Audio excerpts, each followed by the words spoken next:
আমার রান্না হয়ে গেছে, আমি এখন ছোটো পাতিলে উঠে ফেলবো। আমি এখন মুরগির চামড়া দিয়ে মরিচ কুলার দিব। মুরগির চামচুম দিয়ে কীভাবে মরিচ কুলার দিব আমি আজকে আপনাদেরকে দেখাবো। তো আমি প্রথমত তেল গরম হয়ে গেছে, এখানে মরিচ পেঁয়াজ কুচানো আছে, এগুলার আমি একটু চটকাইয়ে ফেললাম, চটকাইয়ে দিয়ে ফেললাম।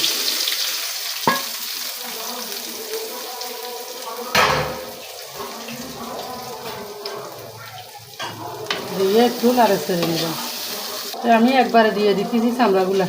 এখানে জিরা বাটাও দিয়ে দিলাম। জিরা বাটাগুলো ফাটাই বুঝতে পারিনি, বাটনাতে বেটে নিলাম। তার সাথে আমি হলুদের গুঁড়ো দিয়ে দিলাম। তার সাথে আমি মরিচ খোলা দিব, মরিচও দিয়ে দিলাম। একটু জাল জাল করে রান্না করব। মরিচ খোলা জাল না হইলে তো ভালো লাগে না, মরিচ খোলা তো জাল জাল লাগে, সেই জন্য একটু জাল করে রান্না করতেছি।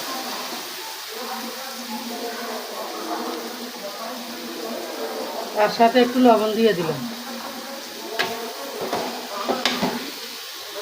তো জিরার গুঁড়ো, হলদির গুঁড়ো, মরিচের গুঁড়ো, পেঁয়াজ কাটা, রসুন কাটা সব আমি একসাথে দিয়ে তেলে ভাজা করতেছি।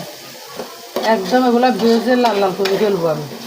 খেতে অনেক ভালো লাগবে, অনেক মজা লাগবে। তো আমি যেভাবে রান্না করলাম মুরগির চামগুলা, আপনারা এভাবে রান্না করবেন, দেখবেন। খেয়ে একদিন রান্না করে দেখিন কেমন লাগে, কেমন হয়।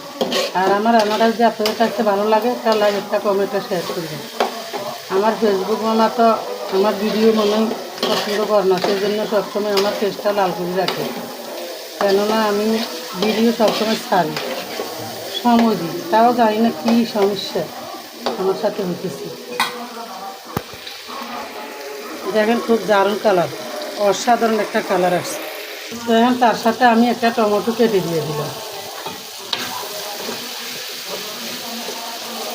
খুব দারুণ লাগছে দেখতে কালারটা, তাই না? দেখেন আমার মুরগির চামড়া দিয়ে মরিচ কলা হয়ে গেছে। কি সুন্দর, কি দারুণ রান্না হয়েছে। খেতে অসাধারণ রান্না, অসাধারণ খাবার খেতে, অসাধারণ লাগবে গরম বাদি হুঙ্গি হুঙ্গি খাবার খেতে। আমার রান্না হয়ে গেছে, আমি এখন ছোটো পাতিলে উঠে ফেলবো। খুব সুন্দর, খুব মজাদার, লোভনীয় খাবার হয়েছে। দেখেন মুরগির চামচুম গিলে দিয়ে খুব সুন্দর একটা রেসিপি করলাম, অসাধারণ দারুণ রেসিপি। গরম ভাত দিয়ে খেতে এত দারুণ লাগবে, এত মজা লাগবে। আপনারা চাইলে এইভাবে আমার মতো বানিয়ে খেতে পারবেন।